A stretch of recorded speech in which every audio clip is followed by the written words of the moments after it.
মৰমৰ ছাত্ৰ-ছাত্ৰীসকল, আজি আমি অধ্যয়ন কৰিম তোমালোকৰ সাধাৰণ বিজ্ঞানৰ অষ্টম অধ্যায়। এইটো হৈছে কি জীৱই কেনেকৈ বংশ বিস্তাৰ কৰে, হাউ ডু অৰ্গানিজমছ ৰিপ্ৰডিউচ। সো এই বংশ বিস্তাৰৰ কথা যেতিয়া আহে তোমালোকে মনত কৰা,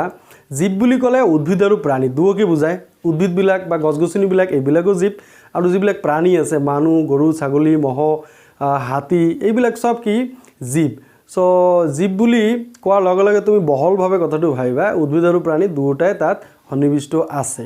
এই জীৱবিলাকে কেনেদৰে ইহঁতে বংশ বিস্তাৰ কৰে এই কথাটো তুমি যদি মন কৰা, তোমালোক ঘৰত নাইবা ঘৰৰ ওচৰে পাজৰে যদি কোনো কৃষক নাইবা তেনেকুৱা মানুহ আছে যিবিলাকে শস্য উৎপাদন নাইবা বিভিন্ন ফল মূল শাক চব্জি উৎপাদন কৰে, এইটো কথা অলপ মন কৰা। ইহঁতে কেনেদৰে উৎপাদন কৰে? ইহঁতে কিছুমান বীজৰ সহায়ত উৎপাদন কৰে, নহ'লে বেলেগ উদ্ভিদৰ অংগৰ পৰা ইহঁতে উৎপাদন কৰে। ঠিক আছে। সো এনেদৰে বিভিন্ন পদ্ধতিৰ জৰিয়তে নতুন উদ্ভিদৰ বা নতুন জীৱৰ সৃষ্টি কৰে। ঠিক আছে। সো আৰু চোৱা, আমি নিজৰ কথাটো ভাবা যে আমি কেনেকৈ আহিলোঁ পৃথিৱীত। এই পৃথিৱীত আমি মাক দেউতাকৰ পৰাই আমি আহিছোঁ। ঠিক আছে। ঠিক তেনেদৰে গৰু ছাগলী কেনেকৈ আহে বা বেলেগ বেলেগ জীৱবিলাক কেনেকৈ আহে, এইবিলাক কথা অলপ চিন্তা কৰা। এই যি প্ৰক্ৰিয়াৰে জীৱে নতুন জীৱৰ সৃষ্টি কৰে, আৰু এই নতুন জীৱৰ সৃষ্টি একে বৈশিষ্ট্যপূৰ্ণ হ'ব লাগিব। আমি এনেদৰে ভালকৈ যদি কওঁ যে যি প্ৰক্ৰিয়াৰে জীৱে একে বৈশিষ্ট্যপূৰ্ণ নতুন জীৱৰ সৃষ্টি কৰে তাক প্ৰজনন বুলি কোৱা হয়। ঠিক আছে। এই প্ৰজননৰ জৰিয়তে জীৱে কি বংশ বিস্তাৰ কৰে, কথাটো মনত ৰাখিবা। সো প্ৰজননৰ জৰিয়তে জীৱে বংশ বিস্তাৰ কৰে। আৰু প্ৰজননটো কি, যে যি প্ৰক্ৰিয়াৰে জীৱে কি একে বৈশিষ্ট্যপূৰ্ণ নতুন জীৱৰ সৃষ্টি কৰে তাক প্ৰজনন বুলি কোৱা হয়। আৰু এই প্ৰজনন চোৱা, এই প্ৰজনন দুই প্ৰকাৰৰ। প্ৰজনন কেই প্ৰকাৰৰ? দুই প্ৰকাৰৰ। চোৱা, এটা আছে অযৌন প্ৰজনন, এটা আছে যৌন প্ৰজনন। যিবিলাক চোৱা, এই যে অযৌন আৰু যৌনৰ কাহিনীটো মই কৈছোঁ, যে অযৌন প্ৰজননবিলাক হৈছে কি এককোষী জীৱ, যিহেতু কি মাত্ৰ এটা জীৱ জড়িত হৈ থাকে, এটা জীৱ। চোৱা, কিছুমান এনেকুৱা প্ৰজনন তোমালোকে লক্ষ্য কৰা য'ত মাত্ৰ এটা জীৱ জড়িত হৈ থাকে। চাৱা, তুমি এতিয়া এই যিমান উদ্ভিদ তুমি ল'ব পাৰা, ঠিক আছে, যিমান গুপ্তভোজী উদ্ভিদৰ বাহিৰে যিবিলাক উদ্ভিদৰ ফুল আৰু ফল হয়, সেইবিলাক উদ্ভিদ বাদে বাকী যিমান উদ্ভিদ আছে সেই উদ্ভিদবোৰ কেনেদৰে ইহঁতে নতুন জীৱ সৃষ্টি কৰে, এই বস্তুটো মনত কৰা। এইবিলাক হৈছে অযৌন প্ৰজনন, য'ত মাত্ৰ এটা জীৱ জড়িত হৈ থাকে। ঠিক আছে। আৰু যৌন প্ৰজননত চাওঁ আমি কেনেকৈ আহিছোঁ, আমি মাক দেউতাকৰ পৰা আহিছোঁ, য'ত কি দুটা জীৱ জড়িত হৈ আছে। চ' এইটো হৈছে কি এইটো হৈছে কি যৌন প্ৰজনন। চ' কিছুমান ফুল আৰু ফল থকা যিবিলাক উদ্ভিদ, যেনেকুৱা তুমি জবা ফুল ল'ব পাৰা। চ' এই জবা ফুলটো কি, ইয়াতে কি পুংজনন আৰু স্ত্ৰী জনন কোষৰ মিলনৰ ফলত এই নতুন প্ৰজাতিৰ সৃষ্টি কৰে। চ' ইহঁতেও কি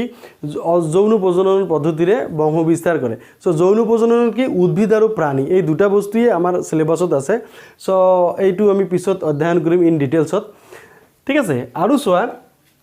এই প্ৰজনন প্ৰক্ৰিয়াত চোৱা DNA প্ৰতিলিপিকৰণৰ প্ৰয়োজন। DNA প্ৰতিলিপিকৰণ তোমালোকে জানাই, ক্লাছ 9ত পাই আহিছা যে বংশগতি চৰিত্ৰৰ বাহক হৈছে জিন, আৰু জিনবিলাক ক'ত থাকে? DNA-ত থাকে। আৰু এই DNA-বোৰ প্ৰতিলিপিকৰণৰ এটা আৱশ্যকতা আছে। যদি চোৱা, এই DNA প্ৰতিলিপিকৰণে কি একে বৈশিষ্ট্যপূৰ্ণ জীৱৰ সৃষ্টি কৰে। মই কৈছোঁ প্ৰজননত কি একে বৈশিষ্ট্যপূৰ্ণ জীৱৰ সৃষ্টি হয়, আৰু এইটো কোনে কৰে? DNA প্ৰতিলিপিকৰণে কৰে। ঠিক আছে। প্ৰতিলিপিকৰণ কি মানে এটা DNA-ৰ পৰা দুটা DNA। ঠিক আছে। যেনেকুৱা জেৰক্স কপি। চ' এনেকুৱা এটাৰ পৰা দুটা DNA ওলাই গ'ল। চ' এতিয়া যেতিয়া কোষ বিভাজন হয়, এতিয়া কোষ বিভাজন চাপ'জ এটা কোষৰ পৰা দুটা কোষ হ'লে, এটা কোষৰ পৰা কি দুটা কোষ সৃষ্টি হ'ল, তেতিয়া কি এই প্ৰতিটো কোষতে সেই DNA-টো তোমাৰ কি সন্নিৱিষ্ট থাকে, যিয়ে কি বংশগতি চৰিত্ৰ বহন কৰে। চ' ইয়াৰ 2 নম্বৰ আৱশ্যকতা আছে কি বংশানুক্ৰমিকভাৱে চাৰিত্ৰিক বৈশিষ্ট্য বহন কৰিবলৈ DNA প্ৰতিলিপিকৰণৰ আৱশ্যক। চ' বংশানুক্ৰমিকভাৱে এই চৰিত্ৰবোৰ কি কোনে বহন কৰে? DNA বহন কৰে। সেইকাৰণে ইয়াৰ প্ৰতিলিপিকৰণৰ প্ৰয়োজন। ঠিক আছে। প্ৰতিলিপি মানে নকল কপি, মানে এটাৰ পৰা দুটা, দুটাৰ পৰা চাৰিটা, এনেকৈ প্ৰতিলিপিকৰণৰ ইয়াৰ প্ৰয়োজন আছে। কিন্তু এটা কথা হৈছে কি এই DNA প্ৰতিলিপিকৰণত নতুন বা অপত্য জীৱৰ সৃষ্টি হ'ল, এইটো আমি গম পালোঁ। ইয়াতে কি ভিন্নতা বা বৈসাদৃশ্যতা বা প্ৰকৰণ দেখিবলৈ পোৱা যায়। এইটো কি বস্তু? এইটো হৈছে চোৱা, এই DNA প্ৰতিলিপিকৰণত অলপ নহয় অলপ কি বিসংগতি থাকি যায়। ঠিক আছে। সেইকাৰণে ইয়াত কি অলপ ভিন্নতা বা প্ৰকৰণ দেখিবলৈ পোৱা যায় এইটো কি বস্তু চোৱা আৰু এইটো ইয়াৰ এটা আৱশ্যকতাও আছে এইটো লৈ আমি আলোচনা কৰিম প্ৰথমতে আকৌ চাই লোৱা সময় সাপেক্ষে একোটা প্ৰজাতিৰ বৈশিষ্ট্যৰ পৰিৱৰ্তন যিয়ে অভিযোজনত সহায় কৰাৰ লগতে প্ৰজাতিটোক পৰিৱৰ্তিত পাৰিপাৰ্শ্বিক পৰিস্থিতিত বৰ্তি থকাত অৰিহণা যোগায় তাক কি ভিন্নতা বা বৈসাদৃশ্যতা বুলি কোৱা হয় সো ইয়াৰ এটা তোমাৰ ইম্পৰ্টেন্স আছে এইটো হৈছে কি সাপোজ একক জীৱৰ ক্ষেত্ৰত বেছি ইয়াৰ গুৰুত্ব নাই একক জীৱৰ ক্ষেত্ৰত যদি জীৱবিলাক একেই হয় তথাপিও অসুবিধা নাই কিন্তু প্ৰজাতিৰ কাৰণে ভিন্নতাৰ অতিকে প্ৰয়োজন কি হছোৱা মানুহ এটা প্ৰজাতি এতিয়া মানুহৰ মাজত যদি ভিন্নতা না থাকে আকৃতিগত যদি ভিন্নতা না থাকে তেনেহলে সকলো মানুহ দেখাত যদি একেই হৈ যায় কিনেকুৱা এটা পৰিস্থিতিৰ সৃষ্টি হ'ব সব ইমান বিসংগতি হৈ যাব মানে ধৰিলো সকলো মানুহ অমিতাভ বচ্চন হৈ গ'ল সকলো একেই হাইট একেই মানে আকৃতি গঠন তেনেহলে কিমান কেনেকুৱা পৰিস্থিতি সৃষ্টি হ'ব সো এটা সিনিয়ৰ অমিতাভ বচ্চন জুনিয়ৰ অমিতাভ বচ্চন কবা তাৰ পিছত বাকি আৰু কি কবা সো আমি তো মানুহ কিন্তু আমাৰ মানুহৰ আকৃতিগত এটা পাৰ্থক্য আছে সো আমাৰ দুটা কাণ দুটা চকু এটা নাক এইবিলাক তো ঠিক আছে কিন্তু আমাৰ আকৃতিগত পাৰ্থক্য আছে ইয়াৰ কাৰণ হৈছে ইয়াৰ কাৰণটো হৈছে কি ভিন্নতা বৈসাদৃশ্যতা বা প্ৰকৰণ এই ডিএনএ প্ৰতিলিপিকৰণে এই বৈসাদৃশ্যতা বা প্ৰকৰণ বা ভিন্নতা আনি দিয়ে ঠিক আছে আৰু এইটো একক জীৱৰ ক্ষেত্ৰত ইমান প্ৰয়োজন নাই কিন্তু প্ৰজাতিৰ কাৰণে একোটা প্ৰজাতিৰ কাৰণে ইয়াৰ বিশেষ এটা গুৰুত্ব আছে ঠিক আছে এইটো মনত ৰাখিবা এইখিনিতে চোৱা এই অযৌন প্ৰজননত চোৱা অযৌন প্ৰজননত মাত্ৰ এটা জীৱ জড়িত হৈ থাকে সেই কাৰণে ইয়াৰ কি বৈসাদৃশ্যতা কম ঠিক আছে ইয়াৰ ভিন্নতা কম মাত্ৰ এটা ওয়ান মানে সিঙ্গেল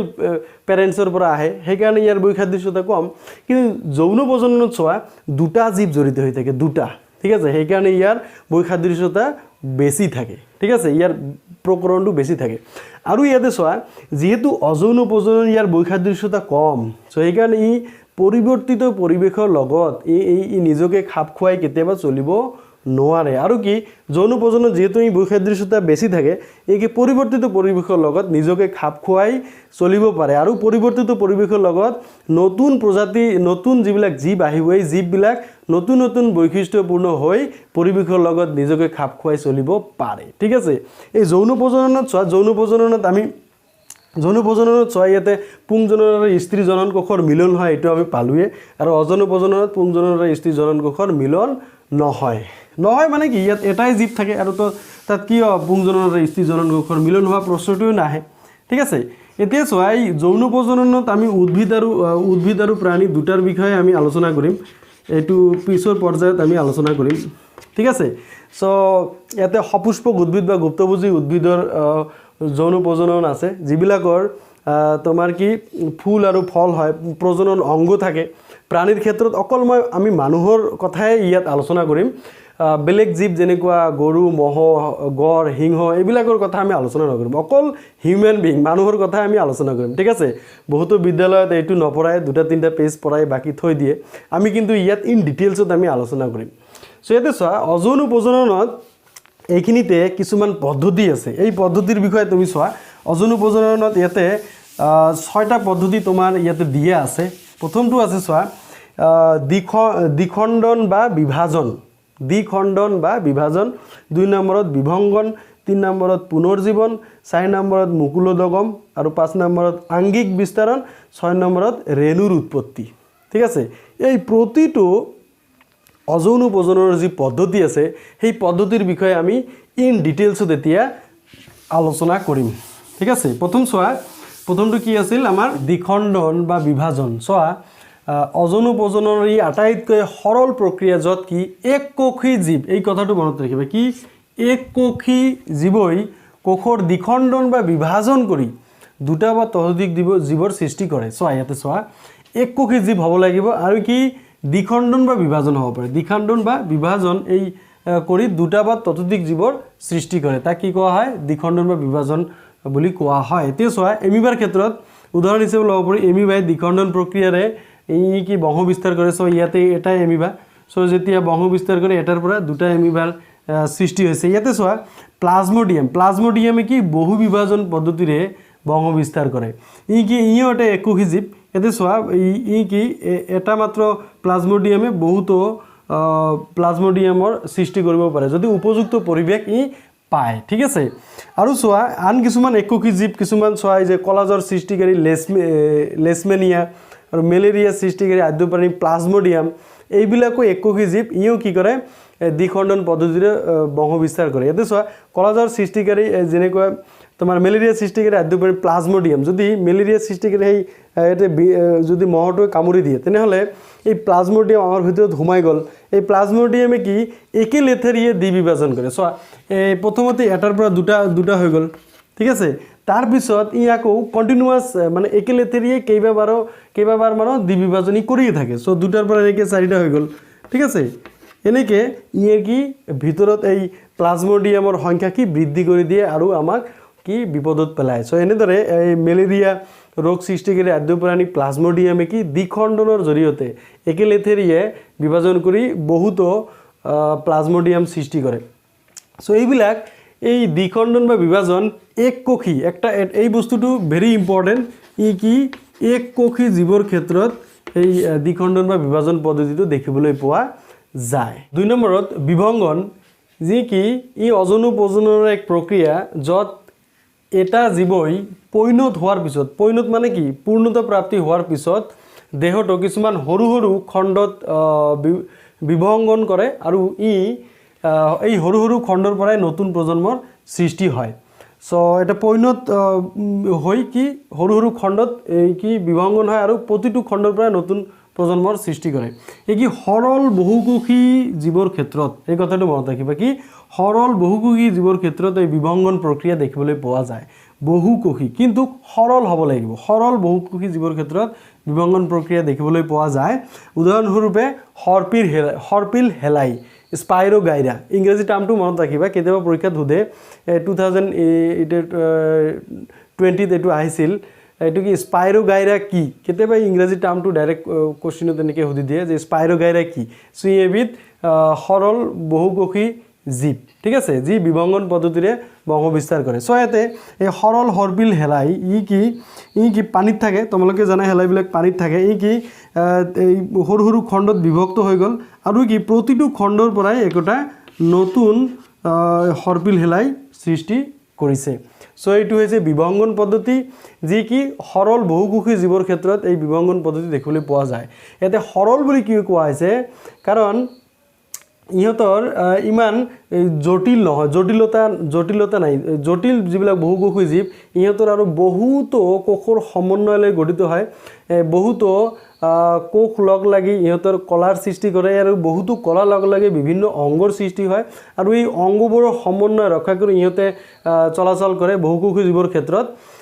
চ' এইবিলাক জটিল বহুকোষী জীৱৰ ক্ষেত্ৰত এই পদ্ধতিটোৰ দ্বাৰা বংশ বিস্তাৰ কৰিব নোৱাৰে অকল সৰল বহুকোষী জীৱ যেনেকুৱা হৰ্পিল হেলাইৰ ক্ষেত্ৰত এই বিভংগন পদ্ধতিৰ জৰিয়তে এই কি বংশ বিস্তাৰ কৰে আৰু এইটো কি অজনু প্ৰজননৰ তোমাৰ দ্বিতীয়টো পদ্ধতি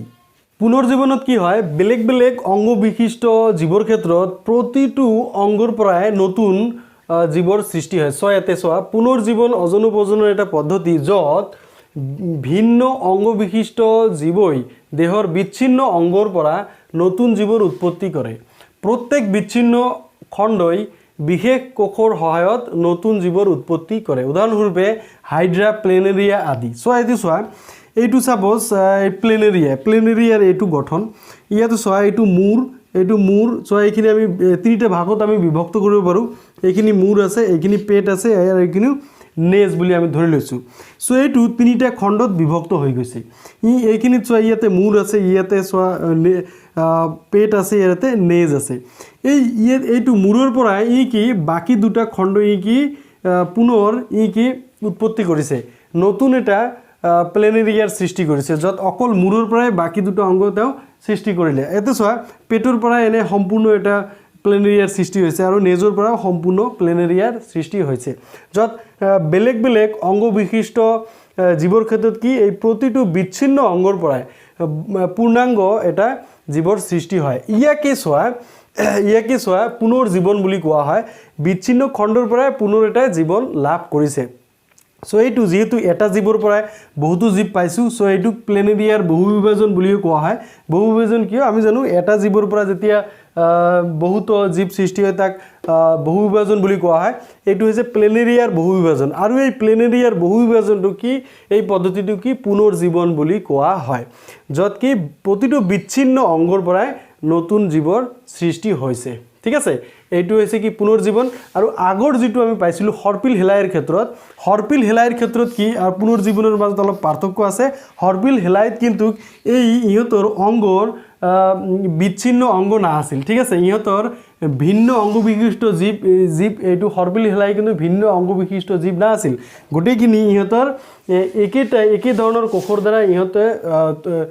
তৈৰি আছিল কিন্তু প্লেনেৰিয়াৰ ক্ষেত্ৰত চোৱা ইয়াতে তিনিটা বেলেগ বেলেগ ধৰণৰ ইয়াতে অংগ দেখিবলৈ পোৱা যায় সো হৰপিল হেলাইৰ আৰু প্লেনেৰিয়াৰ মাজত এইটোৱে ডিফাৰেন্স যে হৰপিল হেলাইত কি বেলেগ বেলেগ অংগ নাথাকে আৰু কি প্লেনেৰিয়াৰ ক্ষেত্ৰত কি বেলেগ বেলেগ অংগ থাকে সেইকাৰণে প্লেনেৰিয়াৰ এইটো কি পুনৰ্জীৱন বুলি কোৱা হয় আৰু হৰপিল হেলাইটো এইটো কি বিভংগন প্ৰক্ৰিয়াৰে বংশ বিস্তাৰ কৰে আৰু প্লেনেৰিয়া কি পুনৰ্জীৱন পদ্ধতিৰে বংশ বিস্তাৰ কৰে এই দুটা তোমালোকে এইখিনিতে মনত ৰাখিবা মুকুলোদগম অজনু প্ৰজননৰ এনেকুৱা এটা পদ্ধতি য'ত এটা জীৱৰ দেহৰ নিৰ্দিষ্ট স্থানত একেৰাহে কেইবাবাৰো কোষ বিভাজন ঘটি টেমুনাৰ সৃষ্টি কৰে আৰু এইবোৰ পুৰঠ হোৱাৰ পিছত মাতৃ জীৱদেহৰ পৰা বিচ্ছিন্ন হৈ যায় আৰু স্বতন্ত্ৰ জীৱত পৰিণত হয় ইয়াকে মুকুলোদগম বুলি কোৱা হয় আৰু ইয়াৰ উদাহৰণ হিচাপে ল'ব পাৰোঁ হাইড্ৰা ইষ্ট ঠিক আছে সো ইয়াতে মই হাইড্ৰাৰ এটা ছবি দিছোঁ ইয়াতে এইটো চোৱা হাইড্ৰা ইয়াৰ বিভিন্ন অংগ বিশিষ্ট জীৱ হয় এইটো সো ই কি তোমাৰ যিকোনো এটা স্থানত কি একেলেথেৰিয়ে বহুবাৰ কোষ বিভাজন হ'লে ই লাহে লাহে কি ডাঙৰ হ'বলৈ ধৰে ঠিক আছে যেতিয়া ডাঙৰ হ'ব আৰু এটা সময়ত যেতিয়া ই পূৰ্ণতা প্ৰাপ্তি হ'ব তেতিয়া কি এই মাতৃ জীৱৰ পৰা বা মাতৃ কোষৰ পৰা কি পৃথক হৈ যাব ঠিক আছে এনেকৈ এইটো পৃথক হৈ যাব পৃথক হৈ এটা স্বতন্ত্ৰ জীৱৰ সৃষ্টি কৰিব স্বতন্ত্ৰ হাইড্ৰাৰ সৃষ্টি কৰিব ঠিক আছে সো ইয়াকে কোৱা হয় মুকুলোদগম য'ত কি নিৰ্দিষ্ট স্থানত একেলেথেৰিয়ে কেইবাবাৰো কোষ বিভাজনৰ ফলত এই কি বিকাশ হৈ পূৰ্ণতা প্ৰাপ্তি হোৱাৰ পিছত মাতৃ জীৱৰ পৰা পৃথক হৈ এটা স্বতন্ত্ৰ জীৱৰ সৃষ্টি কৰে এতিয়া চোৱা এই হাইড্ৰাটোক সো ইয়াতে ইয়ে আগত যে পুনৰ্জীৱন পাইছিলোঁ পুনৰ্জীৱনতো হাইড্ৰাৰ উদাহৰণটো দিয়া আছে সো এইটো হাইড্ৰাটো পুনৰ্জীৱনো হয় ই কি হাইড্ৰা বেলেগ বেলেগ অংগ বিশিষ্ট জীৱ আৰু হাইড্ৰাক টুকুৰা কৰি দিলে প্ৰতিটো টুকুৰাৰ পৰা কি ই কি নতুন জীৱৰ নতুন এটা হাইড্ৰা সৃষ্টি কৰিব পাৰে সো এই কি পুনৰ্জীৱন পদ্ধতিৰেও বংশ বিস্তাৰ কৰে আৰু এইটো যেহেতু এই মুকুলৰ জৰিয়তেও বংশ বিস্তাৰ কৰে সেইকাৰণে ইয়াক কি মুকুলোদগম বুলিও কোৱা হয় ঠিক আছে সো ইষ্টৰ ক্ষেত্ৰত চোৱা ইষ্ট তেনেকুৱা এনেকৈ প্ৰথম টেমুনাৰ সৃষ্টি কৰে সো ইষ্টৰতো আৰু শৃংখল থাকে এনেকৈ বহুত শৃংখল থাকে এই প্ৰতিটো শৃংখলৰ যিবিলাক ইহঁতে কি টেমুনাৰ সৃষ্টি কৰে আৰু ইহঁতে এই টেমুনাৰ পৰা কি এই মাতৃকোষৰ পৰা যেতিয়া বিচ্ছিন্ন হৈ যায় এতিয়া তেনেকৈ এই কি হাইড্ৰাৰ সৃষ্টি কৰে সো ইষ্ট আৰু হাইড্ৰা এই কি এই বিশেষ কিছুমান অংগত একেলেথেৰিয়ে বহুবাৰ কোষ বিভাজনৰ ফলত এই কি টেমুনাৰ সৃষ্টি কৰে আৰু এই টেমুনা এটা সময়ত কি পূৰ্ণতা প্ৰাপ্তি হৈ মাতৃকোষৰ পৰা পৃথক হৈ স্বতন্ত্ৰ এটা জীৱৰ সৃষ্টি কৰে এই পদ্ধতিক হাইড্ৰা বা সেই পদ্ধতিক মুকুলোদগম বুলি কোৱা হয় এইবিলাক কথা মনত ৰাখিবা এইটো ভেৰি ইম্পৰ্টেণ্ট হয় এই মুকুলোদগম পদ্ধতিটো ভেৰি ইম্পৰ্টেণ্ট তোমালোকে যদি লাষ্ট ইয়াৰৰ কোশ্চিন পেপাৰ চাবা তেতিয়া মুকুলোদগম এইটো চমুটকা শ্বৰ্ট নোট আহিয়ে থাকে আৰু প্ৰতিটো এই অজনু প্ৰজনন পদ্ধতিৰ যিবিলাক উদাহৰণ দিয়া আছে এই উদাহৰণবিলাক তোমালোকে মনত ৰাখিবা এই উদাহৰণবিলাক পৰীক্ষাত আহে যে এই যিকোনো জীৱৰ নাম দি দিব সাপোজ ইষ্টে কি পদ্ধতিৰে বংশ বিস্তাৰ কৰে তুমি এইটো ক'ব লাগিব কি মুকুলোদগম ঠিক আছে যেনেকুৱা হৰপিল হেলাই বিভংগন তাৰপিছত তোমাৰ প্লেনেৰিয়া সাপোজ এইটো প্লেনেৰিয়াৰ উদাহৰণটো কৈ দিলে যে প্লেনেৰিয়া কোনটো অজনু প্ৰজনন পদ্ধতিৰে বংশ বিস্তাৰ কৰে এইটো আছিল কি পুনৰ্জীৱন পদ্ধতিৰে বংশ বিস্তাৰ কৰে এনেদৰে প্ৰতিটো যি উদাহৰণ আমি পালোঁ প্ৰতিটো উদাহৰণ তোমালোকে ভালদৰে মনত ৰাখিবা আংগিক বিস্তাৰণ চোৱা ই কি অজনু প্ৰজননৰ এনেকুৱা এটা পদ্ধতি য'ত উদ্ভিদৰ কিছুমান অংশ যেনে মূল কাণ্ড আৰু পাতৰ পৰা উপযুক্ত পৰিৱেশত নতুন উদ্ভিদৰ বিকাশ কৰে মূল কাণ্ড আৰু পাতৰ পৰা এই তিনিটা বস্তু মনত ৰাখিবা মূল কাণ্ড আৰু পাতৰ পৰা উপযুক্ত পৰিৱেশত নতুন উদ্ভিদৰ বিকাশ কৰে তেতিয়া তাক আংগিক বিস্তাৰণ বুলি কোৱা হয় সো এই আংগিক বিস্তাৰণ দুই প্ৰকাৰৰে হ'ব পাৰে এনেকুৱা এইটো আছে কৃত্ৰিম আংগিক বিস্তাৰণ আৰু এটা আছে প্ৰাকৃতিক আংগিক বিস্তাৰণ সো প্ৰাকৃতিক কি বস্তু এইটো প্ৰাকৃতিকভাৱে যদি কোনো উদ্ভিদৰ মূল কাণ্ড আৰু পাতৰ পৰা নতুন উদ্ভিদৰ উৎপত্তি হয় তেনেহলে তাক প্ৰাকৃতিক আংগিক বিস্তাৰণ বুলি কোৱা হয় যেনেকুৱা দুপৰ টেঙাৰ পাতৰ পৰা তোমাৰ কি নতুন উদ্ভিদৰ মানে গজালি ওলায় তেতিয়া তাক কি প্ৰাকৃতিক আংগিক বিস্তাৰণ বুলি কোৱা হ'ব আৰু এই আংগিক বিস্তাৰণ আমি কৃত্ৰিমভাৱেও কৰিব পাৰি যেনেকুৱা তুমি জোৰ কলম নাইবা তৰপীয়া পদ্ধতি আৰু এটা আছে যে কলা কৰ্ষণ ঠিক আছে কলা কৰ্ষণ সো এই পদ্ধতিবিলাকৰ জৰিয়তে আমি কৃত্ৰিমভাৱেও আংগিক বিস্তাৰণ কৰিব পাৰি সো জোৰ কলম কি তোমালোকে জানা কলম দিয়া পদ্ধতি এতে কি উদ্ভিদৰ কাণ্ডত গোবৰ নাইবা মাটিৰে বান্ধি দিলে কেইদিনমান পিছত তাৰ পৰা গজালি ওলায় তেতিয়া সেই মাতৃ উদ্ভিদৰ পৰা পৃথক কৰি আমি নতুন উদ্ভিদ আমি পাব পাৰি ঠিক তেনেকুৱা তৰপীয়া পদ্ধতি যেনেকুৱা কাণ্ড কি হেলনীয়াকৈ মাটিত লগাই দিয়া হয় আৰু কিছুদিন থাকাৰ পিছত তাত যেতিয়া গজালি ওলায় তেতিয়া মাতৃ উদ্ভিদৰ পৰা তাক পৃথক কৰা হয় এনেকুৱা তৰপী পদ্ধতিৰ জৰিয়তে আমি আংগিক বিস্তাৰণ কৰিব পাৰি আৰু কলাকৰ্ষণটো কি উদ্ভিদৰ কলা নাইবা কোষৰ পৰা কৃত্ৰিমভাৱে বহুতো উদ্ভিদ আমি উৎপাদন কৰিব পাৰি তাকে কলাকৰ্ষণ বুলি কোৱা হয় আৰু এই আংগিক বিস্তাৰণ চোৱা এই কৃত্ৰিমভাৱে হোৱা আংগিক বিস্তাৰণৰ ফলত আমাৰ বহুতো লাভালাভ হয় আমি ইয়াৰ চোৱা কিছুমান সুবিধা আছে এইটো আমি চাই লৈছোঁ আগেই যে আংগিক বিস্তাৰণত এটা বস্তু ভালদৰে মনত ৰাখিবা এইটো হৈছে কি মূল কাণ্ড আৰু পাত এই তিনিটা বস্তুৰ পৰাই মানে এই কি নতুন প্ৰজাতিৰ নতুন উদ্ভিদৰ সৃষ্টি হ'ব লাগিব যদি ফল নাইবা ফুলৰ পৰা যদি নতুন উদ্ভিদ হয় তেনেহলে সেইটো আংগিক বিস্তাৰণ নহব তোমালোকে জানা ফল আৰু ফুল এইবিলাক উদ্ভিদৰ প্ৰজনন অংগ হয় সো উদ্ভিদৰ এই প্ৰজনন অংগ থকা যিবিলাক উদ্ভিদ এইবিলাক সপুষ্পক উদ্ভিদ বুলি কোৱা হয় নাইবা ইহঁতক গুপ্তবীজী উদ্ভিদ বুলি কোৱা হয় যিবিলাকৰ ফল ফুলে সো এই উদ্ভিদবোৰ যৌন প্ৰজনন পদ্ধতিৰ দ্বাৰা বংশবিস্তাৰ হয় কিন্তু উদ্ভিদৰ মূল কাণ্ড আৰু পাতৰ পৰা যদি বংশবিস্তাৰ হয় তেনেহলে তাক আংগিক বিস্তাৰণ বুলি কোৱা হয় আৰু এটো অযৌন প্ৰজনন পদ্ধতি ঠিক আছে এই আংগিক বিস্তাৰণৰ সুবিধাসমূহ হৈছে চোৱা বীজ নথকা উদ্ভিদ কিছুমান উদ্ভিদৰ যেনেকুৱা বীজ নাই যেনেকুৱা কল কমলা নাৰিকল কি আনাৰস গোলাপ তগৰ এই উদ্ভিদবিলাকৰ কিন্তু কোনো বীজ নাই সো বীজ নথকা উদ্ভিদবোৰৰ বংশবিস্তাৰ হয় এই পদ্ধতিৰ জৰিয়তে আংগিক বিস্তাৰণৰ জৰিয়তে এতিয়া চোৱা সৌন্দৰ্যবৰ্ধক উদ্ভিদৰ বিস্তাৰণত কি কৰে সহায় কৰে কিছুমান সৌন্দৰ্যবৰ্ধক উদ্ভিদ আছে এইবিলাক আংগিক বিস্তাৰণৰ জৰিয়তে আমি যিকোনো সময়তে পাব পাৰি আৰু যিমান সংখ্যক আমাৰ প্ৰয়োজন সিমান সংখ্যকে আমি পাব পাৰি কলাকৰ্ষণৰ জৰিয়তে আমি এই নতুন উদ্ভিদৰ আমি উৎপাদন কৰিব পাৰি কৃত্ৰিমভাৱে সো কম সময়ত বহুতো উদ্ভিদ আমি উৎপাদন কৰিব পাৰি এই আংগিক বিস্তাৰণৰ জৰিয়তে এইটো এটা সুবিধা আৰু কি যিকোনো সময়ত প্ৰয়োজন অনুসৰি আমি উদ্ভিদ পাব পাৰি ঠিক আছে আৰু চোৱা আংগিক বিস্তাৰণৰ কিছুমান অসুবিধাও আছে এইটো হৈছে কি নতুন প্ৰজাতিৰ উৎপত্তিত সহায় নকৰে এই আংগিক বিস্তাৰণত যেহেতু একে বৈশিষ্ট্যপূৰ্ণ অপত্য জীৱৰ সৃষ্টি হয় তাত কি নতুন মানে বৈশিষ্ট্যপূৰ্ণ জীৱ পোৱাটো অসম্ভৱ বুলি ক'ব পাৰি আৰু এনেও আমি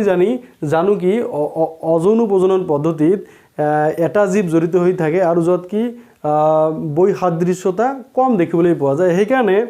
আংগিক বিস্তাৰণত কি নতুন প্ৰজাতিৰ উৎপত্তিত কি সহায় নকৰে দুই নম্বৰত কি মাতৃ উদ্ভিজ্জপাত ৰোগ সৃষ্টি হলে অপত্য উদ্ভিদবোৰলৈও এই ৰোগ কি সংক্ৰমিত হয় এতিয়া মাতৃ উদ্ভিজ্জপা সাপোজ কিবা ৰোগত আক্ৰান্ত হৈছে তেনেহলে এই অপত্য উদ্ভিজ্জপাও সেই ৰোগত আক্ৰান্ত হ'ব সো এইবিলাক হৈছে আংগিক বিস্তাৰণৰ কিছুমান অসুবিধা পৰীক্ষাত কিন্তু এই আংগিক বিস্তাৰণৰ সুবিধা আৰু অসুবিধা আহে সো তোমালোকে এটা কথাই মনত ৰাখিবা এইটো কি উদ্ভিদৰ মূল কাণ্ড আৰু পাতৰ পৰা যেতিয়া অপত্য উদ্ভিদৰ সৃষ্টি হয় বা নতুন উদ্ভিদৰ সৃষ্টি হয় তেতিয়াহে তাক আমি আংগিক বিস্তাৰণ বুলি কম ঠিক আছে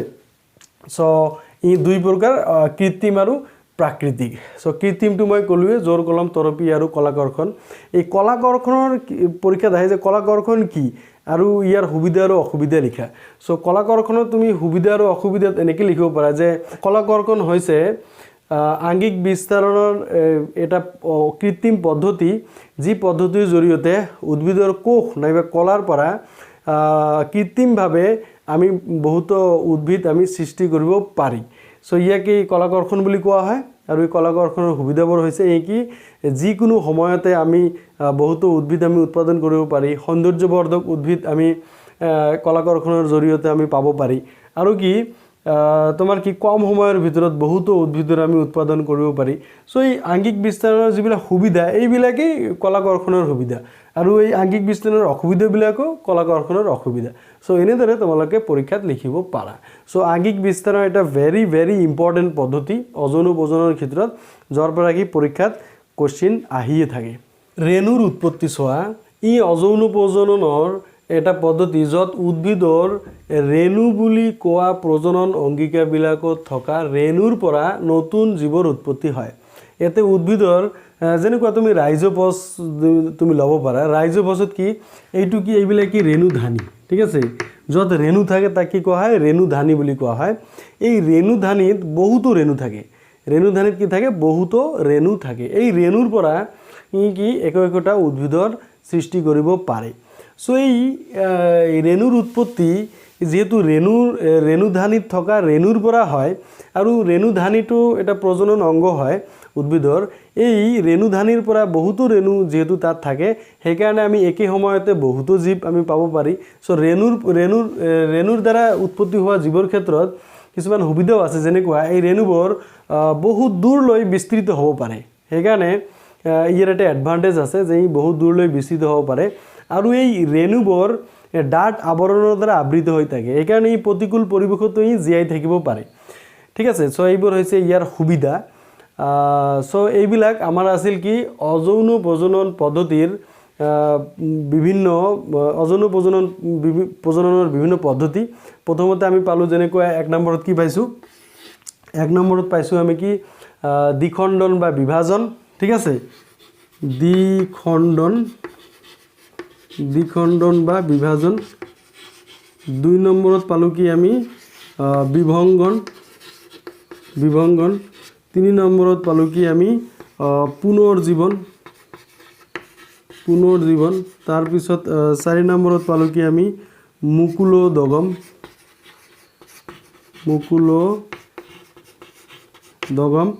তাৰপিছত পাঁচ নম্বৰত পালোঁ কি আমি আংগিক বিস্তাৰণ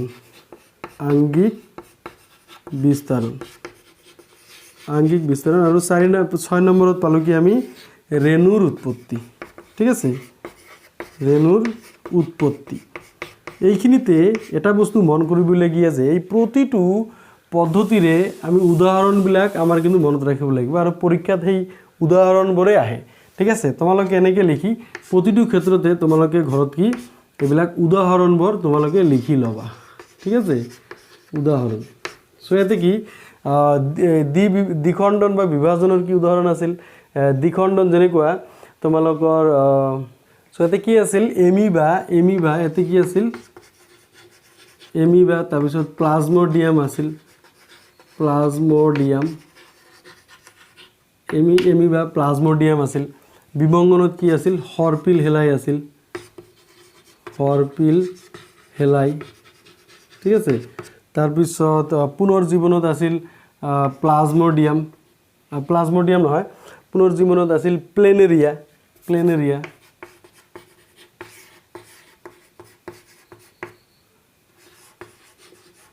পুনৰ্জীৱনত আছিল কি প্লেনেৰিয়া এই ৰথ হস্ৰিকাৰ হ'ব প্লেনেৰিয়া আৰু তাৰপিছত কি আছিল মুকুলোদগমত কি আছিল হাইড্ৰা তাৰপিছত আংগিক বিস্তাৰণত আমি বিভিন্ন উদ্ভিদ পাইছোঁ এনেকৈ ৰেণুৰ উৎপত্তিত আমি কি পালোঁ ৰাইজোপছ সো এইবিলাক মনত ৰাখিবা এই যে হাইড্ৰা আছে হাইড্ৰা প্লেনেৰিয়া এই প্লেনেৰিয়া তাৰপিছত এই হাইড্ৰা এই প্লাজমোডিয়াম এইবিলাক চোৱা এইবিলাক বহু বিভাজনো হয় ঠিক আছে বহু বিভাজনত কি য'ত এটা কোষৰ পৰা কি বহুতো কোষ সৃষ্টি হ'ব পাৰে তাক কি বহু বিভাজন কয় সো বহু বিভাজনত তোমাৰ এই যে প্লাজমোডিয়াম প্লেনেৰিয়া হাইড্ৰা গোটেইকেইটা বহু বিভাজনে হয় সো কিন্তু এই প্লেনেৰিয়াৰ ক্ষেত্ৰত যেহেতু ভিন্ন ভিন্ন অংগৰ পৰা একোটা জীৱৰ সৃষ্টি হয় আৰু কি এই ভিন্ন ভিন্ন অংগ বিশিষ্ট জীৱ সো ইয়াৰ প্ৰতিটো বিচ্ছিন্ন অংগৰ পৰা এটা নতুন উদ্ভিদৰ সৃষ্টি হয় সেইকাৰণে তাক পুনৰ্জীৱন বুলি কোৱা হয় আৰু হাইড্ৰা এটি মুকুলৰ পৰা মুকুলোদগম বুলি কিয় হয় ইয়াতে মুকুলৰ পৰা ঠিক আছে মুকুলৰ পৰা কি নতুন উদ্ভিদৰ সৃষ্টি হয় মুকুল কি একে লেথাৰিয়ে এটা ঠাইত কোষ বিভাজন হয় টেমুনাৰ সৃষ্টি কৰে এই টেমুনাক মুকুল বুলি কোৱা হয় আৰু এই মুকুলটো যেতিয়া পূৰ্ণতা প্ৰাপ্তি হয় তেতিয়া এই কি মাতৃকোষৰ পৰা বিচ্ছিন্ন হয় এটা নতুন স্বতন্ত্ৰ উদ্ভিদৰ সৃষ্টি কৰে সো তাক মুকুলোদগম এটো হাইড্ৰা সো হাইড্ৰাক আকৌ টুকুৰা টুকুৰ কৰি থলে তাৰ পৰা আকৌ বহুতো হাইড্ৰা উৎপাদন হ'ব পাৰে সো ইয়া হেকাৰণে ইয়াক পুনৰ বিভাজন পদ্ধতি থকা বুলিও কোৱা হয় সো আংগিক বিস্তাৰণ চোৱা তোমালোকে জানাই যে এইবিলাক মূল কাণ্ড আৰু পাত এইবোৰৰ পৰা যেতিয়া উদ্ভিদৰ উৎপাদন হয় তেতিয়া তাক কি কোৱা হয় আংগিক বিস্তাৰণ মূল কাণ্ড আৰু পাত ঠিক আছে মূল কাণ্ড আৰু পাত এতে চোৱা আলুৰ কথাটো চোৱা এতে সাপোজ এটো আলু আছে সো আলুটো মূল নে কাণ্ড ভাবাচোন এবাৰ যে এটো কিন্তু মাটিৰ তলত থাকে ঠিক আছে সো কিন্তু যদিও এটো মাটিৰ তলত থাকে এই কিন্তু এটো মানে মূল নহয় এটো কি কাণ্ড বুলি কোৱা হয় ঠিক আছে কাৰণ চোৱা যিবিলাক মূল আছে তুমি যিকোনো বস্তু ইহতৰ পৰা কি হিপা ওলাই নেকে হিপা ওলাই সো এই আলুৰ পৰা কিন্তু তেনেকুৱা হিপা নোলায় সো আলুৰ পৰা কি যদি তুমি কাটি থোৱা কেতিয়াবা প্ৰতিকূল পৰিৱেশত ইয়াৰ পৰা চোৱা এনেকে হেউজিয়া কিছুমান দেখিবলৈ পোৱা যায় আৰু তাৰ পৰা গজালি ওলায় ঠিক আছে সো এইটো এটা কাণ্ড সো আলুটো হৈছে কাণ্ড সো প্ৰতিটো যি অজনু প্ৰজননৰ যিবিলাক আমি পদ্ধতি পালো এই প্ৰতিটো পদ্ধতিৰে তুমি উদাহৰণবিলাক তোমালোকে মনত ৰাখিবা পৰীক্ষাত আহিব পাৰে